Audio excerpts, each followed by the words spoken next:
For one night, members of Congress and Capitol Hill Press Corps put aside the daily game of politics for a friendly game of softball. As our Washington Bureau reporter Michael Scotto explains, Senator Kirsten Gillibrand showed that she has one of the strongest arms on Capitol Hill.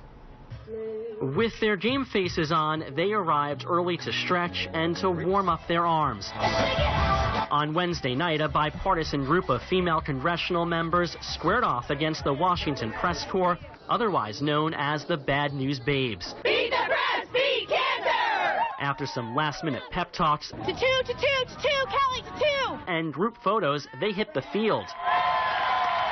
Senator Kirsten Gillibrand, last year's MVP, took to the pitcher's mound, ready to strike out the press. It's the one place in Washington that truly works. You see no animosity on this field. You see camaraderie. You see friendship. She was joined by first-term New York lawmakers Elise Stefanik and Kathleen Rice. Stefanik played softball as a young girl. The twice-a-week 7 a.m. practices got her back in the game. I played back in elementary school, and actually, I broke my nose playing softball. We've been at our early morning practices. How often is the practice? Oh, it's 2 or 3 days a week for 3 or 4 months. The event here is more than just a game between members of Congress and members of the press.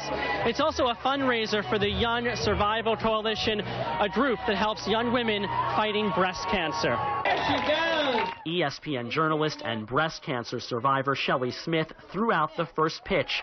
Gillibrand played for a family friend who died of cancer. She was in her 40s. She was really young. She was a little younger than me. And it was devastating for her whole family. And even though it allowed daily adversaries to put aside their differences, the event was still competitive. The game was scoreless for innings, but in the end, the congressional members prevailed, beating the press 1-0. For the second year in a row. In Washington, Michael Scotto, New York 1.